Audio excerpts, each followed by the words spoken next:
Hey y'all, my name is Jesse Linson and I'm the CEO of Substream. Welcome to my podcast.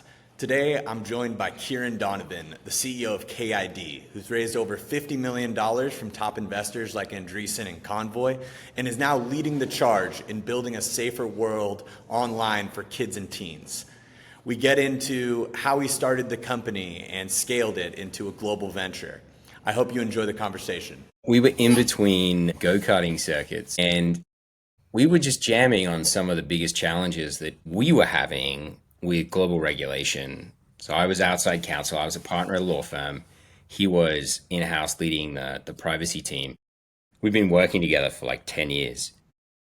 And it was this moment of, okay, this is really complicated. When it comes to regulation, it's changing all the time.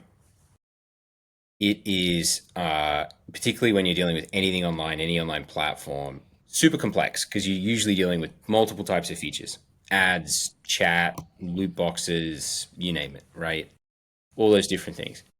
And then on top of that, every platform ever had sort of implemented this pop up, which was I confirm I'm over 13. That was the deep dark secret of the internet, that all of these platforms had huge U13 populations on them because people that was the way that you would manage it. And so we were just literally jamming out and going around, and we're both super competitive. And then in between, we're usually very calm people, and we sort of come off the circuit, bit of chatter, and it was like, hey, do you know we could do that? Like we could go and like, what's the perfect system that you would build? Oh, you'd build it as software, and then you'd update like a database, and then that would feed into APIs, and then you create common standards, and everyone would be able to do it. You democratize access to what we were doing, and it was costing big studios, big companies, millions of dollars. And so it was like, all right. And then about 2 days later, I sent him a pitch deck. I wrote an investor deck. We both had our day jobs. I was a partner at a law firm. He was running this team. I just jammed out, sent him this deck, and I was like, check your inbox. Let me know what you think. And he got back and he's like, we got to do this. We just have to do this. And so we probably iterated on that for maybe a month of what the idea would be. The original idea, weirdly enough, was actually we would do it on the blockchain. And we had all these ideas about how we would use the blockchain. And that sort of fizzled out after a few months because it wasn't the right way of dealing with this. But it got us going, got us thinking. And then we just sort of threw money into a pot and decided, why don't we get a prototype built? And the next thing I know, we were interviewing dev studios about building a prototype, and I was learning how to create wireframes, and we were sort of figuring out what are the percent. We were just doing all this product analysis and building this stuff out, and that was in sort of January to June of 2023, so 2 years ago, and we were hoping that someone at some point were going to tell us we were driving off a cliff, and this was a really bad idea. Just stick to your day jobs, guys. Don't do it. Don't do it. And we were speaking to a lot of regulators because that was our network: regulators, lawyers, like that's everyone that we were hanging out with. And then it just like everyone we would talk to would say, you should totally do this. This is awesome. We would be supportive of it. And more of that momentum and more of those conversations. And inevitably you reach a point, and that's eventually when we decided, hey, why don't we go and raise some money for it? Did you guys have a customer before you went to raise money, or did you jump into the fundraising side immediately? And was A16Z, was that your first fundraising go? So it was our first check, but it definitely wasn't our first meeting. I'm glad it wasn't my first meeting. So the very first meeting we had was we went into a VC, like a mid-sized VC, where I had a buddy who set the meeting up, and they were sort of interested, curious, I'd say, about what we were building. And so I went in and I demoed and I showed it all off. And 15 minutes in, they said, "Look, we don't need to see any more. Don't go through the deck. We're all dads. We get it. This seems awesome. How much would it take? What check size are you looking for?" I didn't know what to say. I was like, well, obviously, we want to be careful about, who our partner is. So it's not really about the money. It's about like who the partner. I didn't know what to say. I was just saying this because it felt like, something worth saying. And so we kind of came out with this euphoria because they had said, okay, well, look, we think, you know, why don't a couple of $1 million will probably get you started on this and get you through those initial customers. And I sort of walked out of that and I was just euphoric. That was my first VC meeting ever. And then about like a week later, I hadn't heard back, and I eventually got a hold of the partner, and he was like, "Yeah, we discussed it at deal committee. Like it's too early for us. Like classic VC lingo, right? Too early for us." And then we had a string of that for like I don't know, 10, 15 meetings. A couple, a lot didn't return calls or anything like that, and I was sitting there thinking, the pedigree of the team is pretty good, and the ideas sound. And to your question on customers, we didn't have product, we didn't have revenue. We had an awesome, what we thought was founder market fit. But we did have a lot of clients, of my old clients, and then obviously, Tim was working at Tencent, where people were willing to get on the phone and say, "This is a problem that needs to be solved, and if this thing exists, we will go and buy it." Now, there's a big difference between that and someone actually buying it because there are 25 steps involved when that happens, and we learned that. But we were able to eventually go into meetings and say, listen, these are the sort of 3, 5, 7 logos that we're talking to. And you can call them up. Like, we don't have a contract. We'll be totally upfront with you. But you can call them up. Here's the email. Here's the contact. Go chat to them at pretty big companies as well. And so it helped that we had them as referees, even though we didn't have them as clients. And then eventually we got a term sheet. We were initially raising in Asia, so the terms are very different from US VCs. Liquidation preferences are tight. Everybody wants a couple of board seats. It's sort of like it's a lot of administrative overhead and organizational overhead for a brand new startup. And so eventually we threw the Hail Mary and we went to a couple of US VCs, including A16Z, and they just didn't muck around immediately. I think it was 48 hours from our first meeting to them saying, "Yeah, let's do it." Wow. And so you and your co-founder then at that point in time left your jobs, or still kind of put those on the back burner, and then you traveled to America to be a part of the accelerator, or how did that all go down? Yeah. So in the midst of all this, as I was going through and doing these VC pitches, I didn't want to quit my job.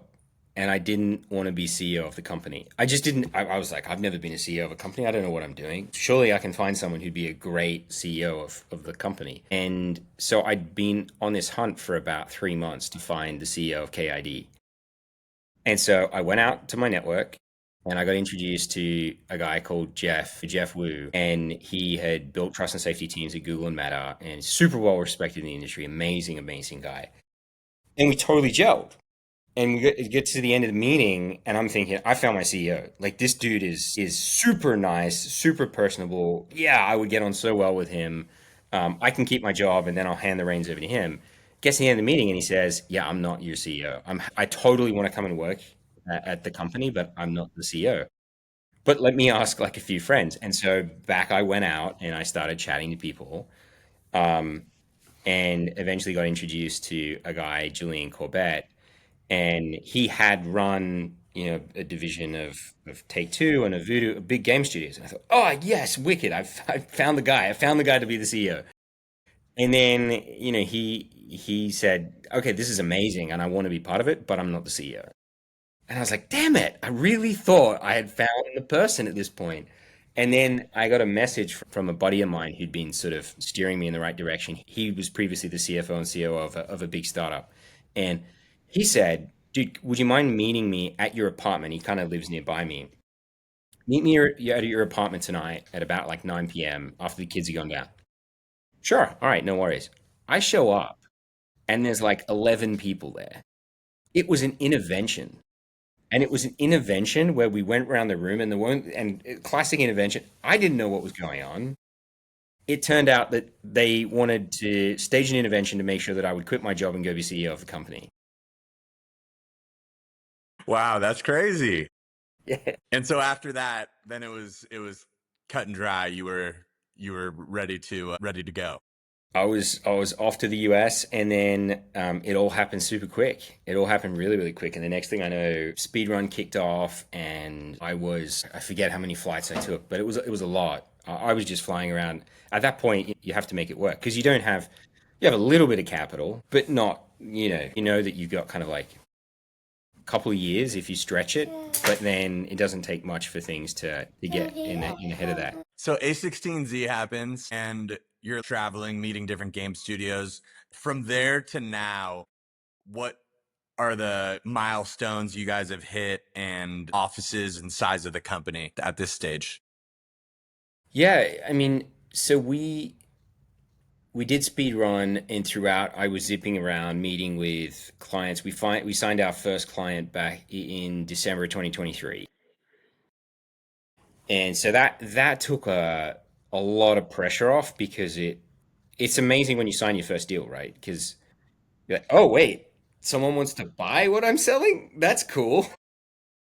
And what we were selling wasn't cheap, and so I knew that it was going to go through diligence and procurement, all this sort of stuff. So that was awesome, and that then enabled us to have the confidence to go and speak to others and say, well, so and so is using this stuff. Should we work together? And so we were able to, in the space of about 5 months, I think we engaged with maybe 60 or 70 different studios, progressed. I think it was about 15 of them, maybe a dozen of them through to contract, which was big. And then once you've got that momentum, people start talking to each other. And so that became a lot more helpful. Now, keep in mind that we hadn't built the product yet. We were sort of we had two layers to the product. One was the data that we had been collecting over the course of a year in order to build the product. So you need to create a database of regulations and what the rules are in order to build your APIs. And so we'd done the first bit, and that was something that was super appealing to a lot of companies. And we just sort of backed ourselves to say, well, once we've built the APIs, then people want to buy it. And that's what we call our engine. And so that was the component where we sold a few clients on being early integrators of the engine. We announced the company just before GDC, and that was what I would say was what really did it for us. So there were three things. One was we timed our announcement 2 weeks before GDC last year, and I can tell you that we probably spent as much time as we were spending on product on that announcement. The sequencing, the amplification. We had like, trees of how the amplification strategy would work on socials, what sort of network we wanted to reach, who we wanted to impact, like who did we want to pick up in terms of like spheres of influence. We then coordinated with a whole heap of like angels, the investors we had, other friends and family and all this. So we knew that we were going to get this reach of, 1 million people would see the announcement of KID. We were working with an agency who managed to get us some good press as well. So we had some articles to hang our hat on. It was the most coordinated thing I've ever been part of, which meant that the actual announcement was, from our end, really boring because it was like this. We had a giant spreadsheet of, and this minute, and then a minute later this, and then so and so post this, and da da da da da. And what that did was it created this buzz around the company so that we got all this inbound immediately. VCs were interested, other founders were wanting to chat to us, like people wanting to talk to us about partnerships or like clients inbounding. All this was happening in the space of a couple of days of the announcement. And then I was on stage at GDC for Speedrun talking about this. And so I was able to say, look, you probably heard about us in the last week or two because it was this buzz. And I was able to say, yeah, we've signed all these companies, and we're in the midst of building this amazing thing, but people are willing to work with us right now ahead of building this. And so that set us up for the trajectory to do the Series A during GDC. And so we had offers of preamps, and we had a lot of people wanting meetings and giving us offers. We eventually, we signed that initial term sheet, and then things kind of went on from there. I mean, fundraising is a full-time job. So from March 20th through middle of July, that was just my whole life was fundraising. And then I kind of popped out at the end, and it's weird because you have all this frenetic momentum. You get sucked into that void, and then you pop back out again, and you're like, okay, so where are we? Where's the product? Where's this? Where's that? And so in the space of 3 months, I felt like I actually had to become the CEO. I had to look at the organization, what we're doing well, what we're not doing well, what could we do better, and I can, talk a lot about that.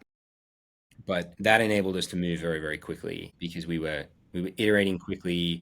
At that point, we actually had some integrations that went live, which was awesome. And we had a lot of people who were very, very interested in what I would say is, so I call them in our target when we do our like mapping of the market. These are prospects that we consider, or partners we consider to be like friendlies. So these are the ones who say, okay, as soon as I see blah live with you guys, or if as soon as I see this and this, I'm totally in. And so we sort of had a lot of that, and then we were able to use that momentum to go and sign and get a bunch of really interesting clients. And so, yeah, I mean, where we are today, we've got, by the end of the summer or shortly thereafter, we'll have launched in games totaling 400 million MAU. We will have launched in at least two major social platforms. There was a whole bunch of news that went viral a couple of weeks ago about one of them because all our stuff is in there, and so our logo was everywhere in a good way. So that was exciting. And so yeah, we're 54 people. We've been around 50 people for about 6 months now.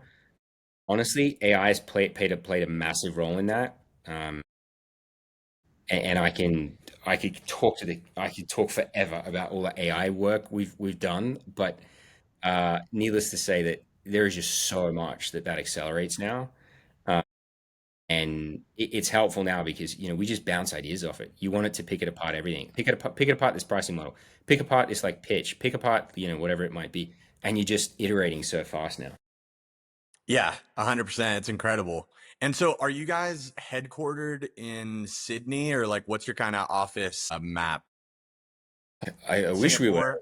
We wish we Singapore? had a Sydney office. We are headquartered in Singapore spiritually, and we have a physical office in Singapore. We're a US company ultimately, so most of our team is now in the US. We've got folks on the East Coast, on the West Coast. We've got folks in Central. We've got a couple of people down in Austin now. We got people in Europe. So it is genuinely it's a remote team. Again, I could talk forever about what it's like to run a team remote, particularly when you're trying to run weekly town halls with 5 time zones. Yeah. Sheesh.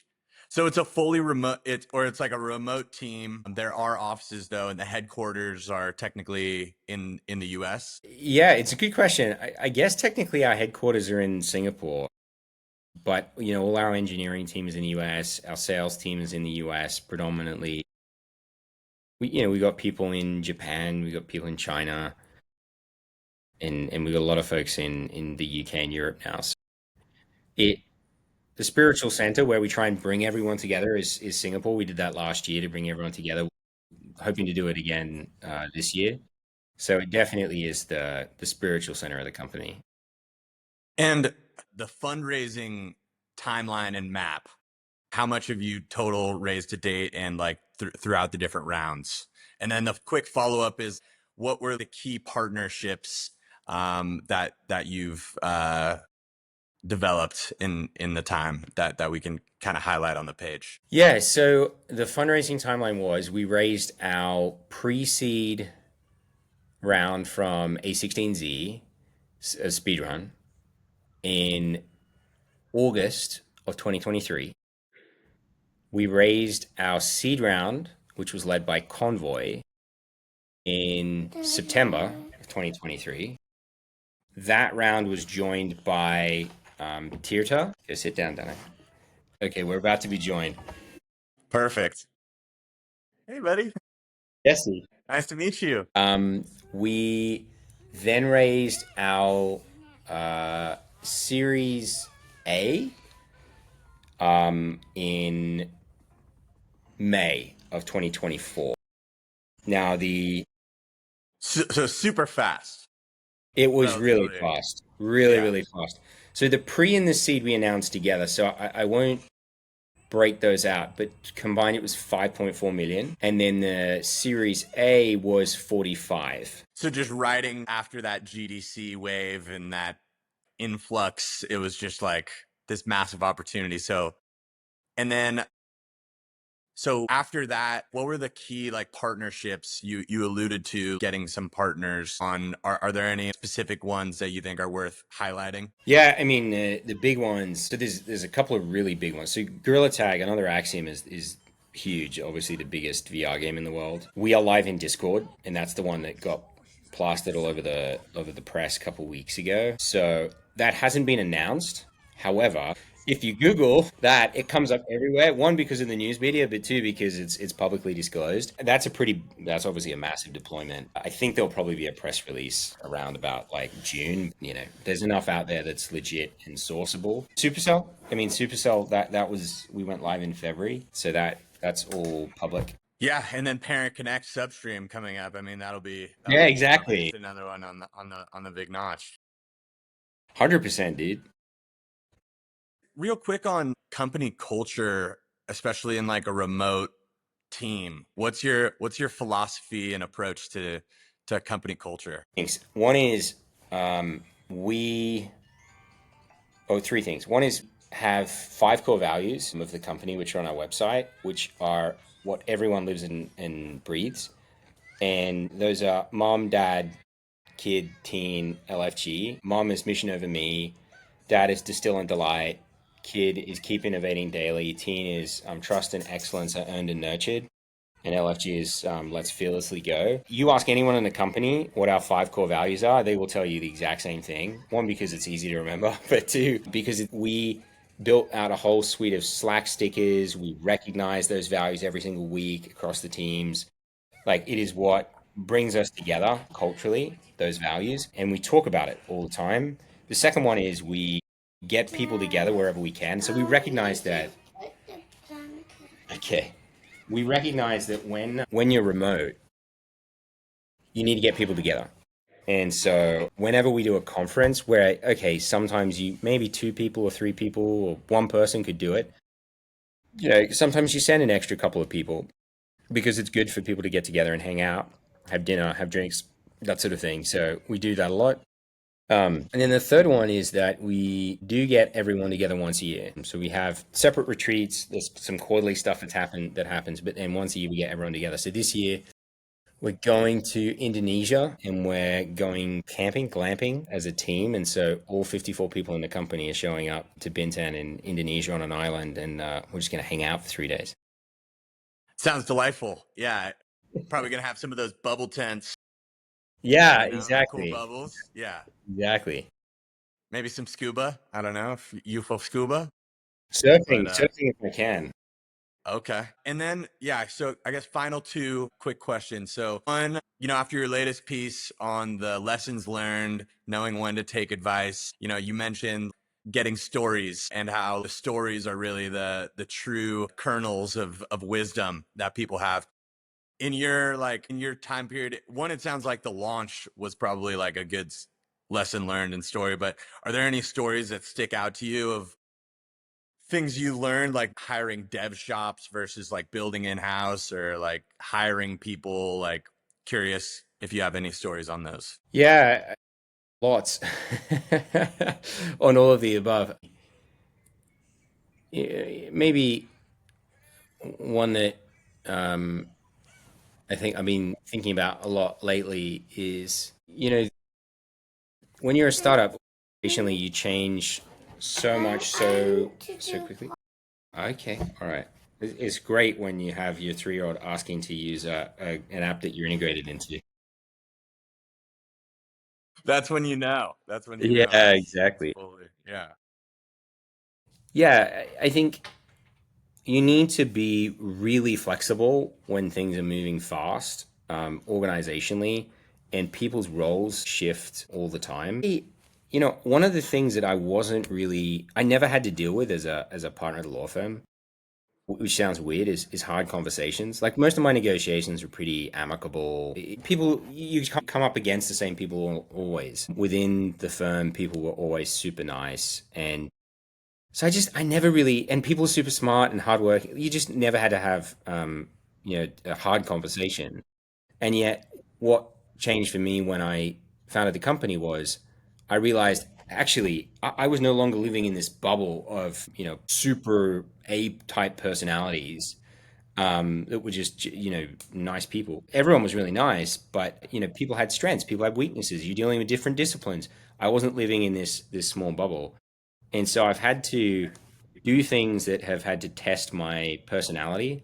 My default setting is I'm pretty chill, I'm pretty easygoing, I don't get stressed. I will passionately outwork anyone. I'm not the smartest person in the world, but I'm pretty confident that when it comes to what like outworking, I will grind.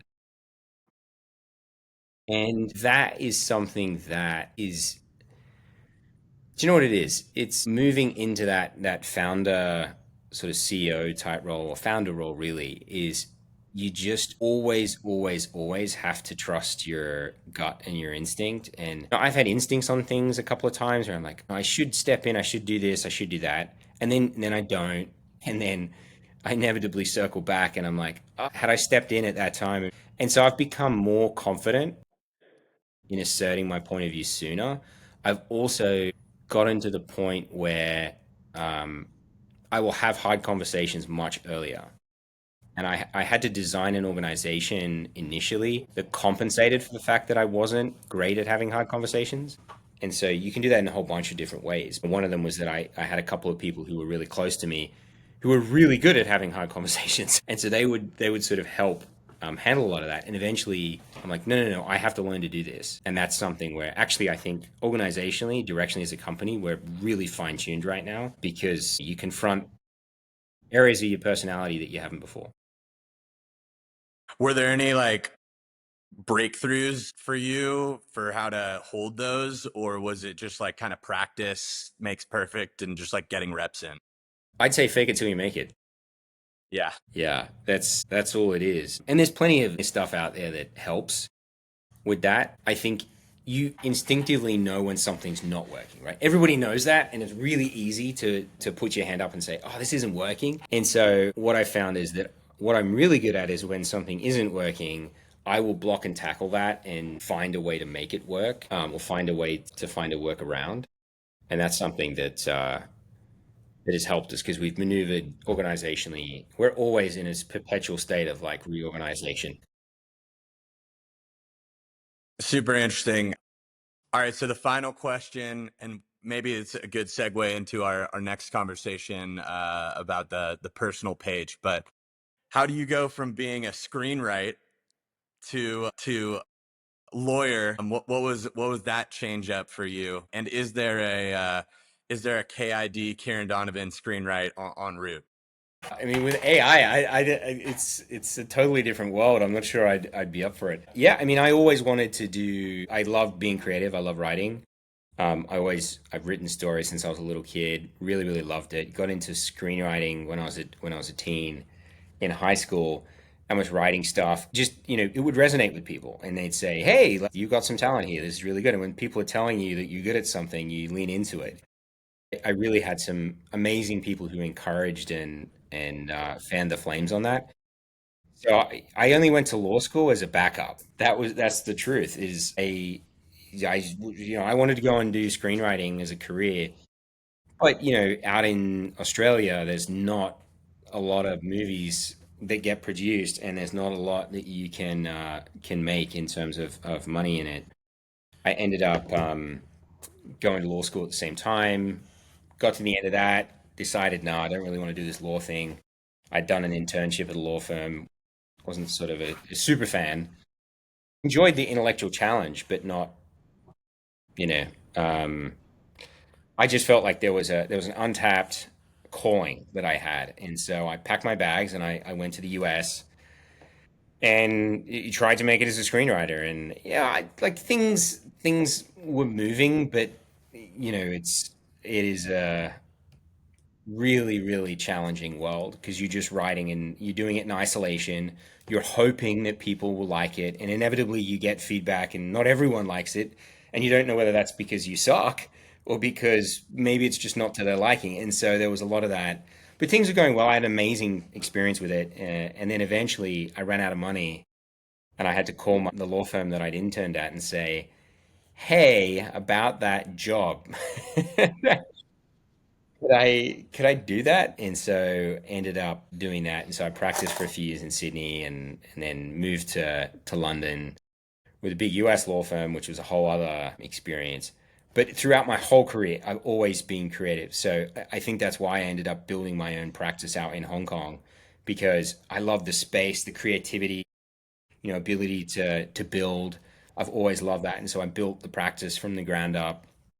Just absolutely loved it. Loved building a team, sort of fostering talent and being able to drive that. And there, inevitably that led me to meet Tim, and then here we are. Here we are. All right, well, epic journey. I'll let you go enjoy. Seems like we've got some pressing stuff, but thanks for the time. And Good man, super super appreciate it. And there could be actually a couple of other interesting clients that we're talking to where things are moving. There's some interesting stuff happening with a couple of other kids brands who are interested in the whole parent connect component. epic. Yeah, yeah. So it'll be a slow burn. I know. We want to find that like perfect design partner and do it right. So we'll be patient, and it'll happen. All right, man. I'll let you go. Thanks All again. right, mate. Take care, Talk dude. soon. Cheers.